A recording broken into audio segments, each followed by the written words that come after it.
दोस्तों, आज मैं आपको एक ऐसी कहानी सुनाने जा रहा हूं जो आपको सोचने पर मजबूर कर देगी। यह सिर्फ एक रोमांचक घटना नहीं है, बल्कि मानवीय संवेदनाओं, न्याय और एक अनोखे रिश्ते की दास्तान है। तो चलिए बिना किसी देरी के इस कहानी की शुरुआत करते हैं। हमारी कहानी की नायिका अंजलि है, एक बहादुर और निडर पुलिस अधिकारी जिसे अभी पुलिस सेवा में आए हुए ज्यादा समय नहीं हुआ था। अपनी छोटी उम्र के बावजूद वह अपने क्षेत्र की एक बड़ी अधिकारी थी और अपराधियों के लिए एक आतंक। उसके रहते कोई भी गलत काम करने की हिम्मत नहीं करता था। एक दिन अंजलि को एक चौंकाने वाली सूचना मिली। एक गांव में किसी ने अपनी मां की हत्या कर दी थी। यह खबर मिलते ही अंजलि तुरंत मौके पर पहुंच गई। वहां का दृश्य हृदय विदारक था। एक महिला जमीन पर निर्जीव पड़ी थी और उसके सामने एक लगभग 21 साल का युवक जिसके हाथ में एक बड़ी लाठी थी, अपनी मां की ओर देख रहा था। अंजलि ने तुरंत उस युवक को लाठी फेंकने और थाने चलने का आदेश दे दिया। युवक ने बिना किसी विरोध के लाठी फेंक दी और अंजलि उसे गिरफ्तार कर थाने ले आई। अगले 24 घंटों में युवक को अदालत में पेश करना था। अंजलि ने युवक को कुछ घंटों के लिए थाने में रखा। उस समय उसने उससे कोई बात नहीं की। कुछ घंटों के बाद उसे अदालत में पेश किया गया। पूछताछ में उसने अपना नाम आर्यन बताया। जब उससे उसके अपराध के बारे में पूछा गया तो आर्यन खामोश रहा। उसकी चुप्पी को देखकर अदालत ने उसे फांसी की सजा सुना दी। आर्यन ने यह खबर बिना किसी घबराहट के सुनी। उसके पास कुछ महीने का समय था। अंजलि आर्यन को वापस थाने ले आई और उसे एक कमरे में बंद कर दिया। एक दिन एक महिला थाने आई और अंजलि को बताया कि उसके घर से सब कुछ चोरी हो गया है। अंजलि ने अपने सहकर्मी पुलिस अधिकारियों को उस महिला के घर सबूत इकट्ठा करने के लिए भेज दिया। थाने में केवल अंजलि और आर्यन ही थे। अंजलि टहलते हुए आर्यन के पास गई और उससे पूछा, क्या तुम्हें इस बात का दुख नहीं कि तुम्हें फांसी की सजा सुनाई गई है? उसने फिर कहा, तुम बोलते क्यों नहीं हो? तुमने अपना गुनाह भी ठीक से कबूल नहीं किया है, लेकिन यह गलती तो तुम्हारी ही है। इस तरह की गलती से तुम्हें कोई नहीं बचा सकता। आर्यन ने अंजलि की बात सुनकर मुस्कुराना शुरू कर दिया। अंजलि ने उसे डांटते हुए कहा, तुम्हें हंसी आ रही है।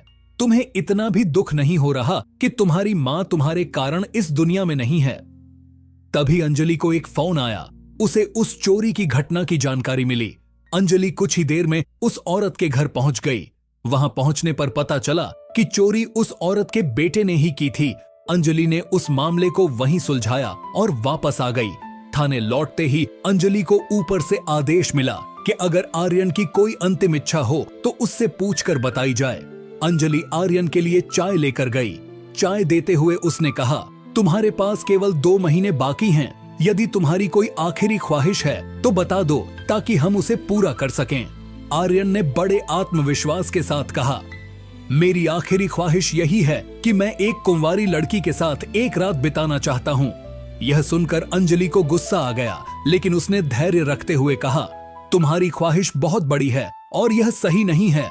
आर्यन ने फिर से कहा, मेरी यही आखिरी ख्वाहिश है। अंजलि ने फिर से कहा, ऐसा करना गलत होगा। अगर तुम्हारी कोई और ख्वाहिश है तो बताओ। लेकिन आर्यन अपनी बात पर अड़ा रहा। अंजलि ने कहा, कोई भी लड़की ऐसा नहीं करना चाहेगी। तभी आर्यन हंसते हुए बोला, आप भी तो एक लड़की हैं। देखकर लगता है कि आपकी शादी भी नहीं हुई होगी। आप मेरी आखिरी ख्वाहिश पूरी क्यों नहीं कर देती? यह सुनकर अंजलि एकदम से घबरा गई। वह किसी दूसरी लड़की को इस काम में नहीं लाना चाहती थी। अंजलि ने आर्यन से कहा कि वह रात में उससे मिलेंगी और वहां से चली गई। रात हुई और अंजलि ने अपनी पुलिस की वर्दी बदल दी। वह साड़ी पहनकर आर्यन के पास पहुंची। आर्यन उसे देखकर खुश हो गया। कुछ देर बाद आर्यन ने हंसते हुए कहा, जब आपने मेरी आखिरी ख्वाहिश के लिए पूछा, आप मुझे अच्छी लगने लगी, क्योंकि मैंने आपके जैसा पुलिस अधिकारी नहीं देखा था। जैसा मैंने कहा वैसा ही आपने किया। तभी अंजलि ने कहा, मैंने ऐसा इसलिए किया क्योंकि हर किसी की आखिरी ख्वाहिश पूरी की जाती है। आर्यन ने पूछा, यदि मेरे जैसे ही हर कैदी अपनी आखिरी ख्वाहिश मांगे तो क्या आप पूरा कर देंगी? अंजलि इस बात को सुनकर थोड़ा सोच में पड़ गई। तभी अंजलि ने आर्यन से उसकी गलती के बारे में पूछना शुरू किया। तुम्हारी माँ के साथ क्या हुआ? क्या वह सब तुमने ही किया है? आर्यन ने कहा, भला मैं अपनी माँ के साथ ऐसा कैसे कर सकता हूँ? मैंने तो अपनी माँ को बचाने के लिए एक लाठी उठाई थी, लेकिन तब तक बहुत देर हो चुकी थी। अंजलि ने आर्यन से पूरी घटना विस्तार से पूछी। आर्यन की बात सुनकर अंजलि को समझ में आ गया कि वह बेकसूर है। उसने आर्यन की मदद करने का फैसला किया। वह फिर से आर्यन को अदालत ले गई। वहां आर्यन के साथ जो कुछ भी हुआ था वह सब कुछ बता दिया। जब उससे पूछा गया कि उसने उस दिन क्यों नहीं बताया, तो आर्यन ने कहा कि वह उस दिन घबराया हुआ था। आर्यन को फांसी होने वाली थी, लेकिन सही समय पर अंजलि ने उसकी मदद की। कुछ महीनों बाद असली मुजरिम को पकड़ लिया गया और उसे वहीं सजा मिली।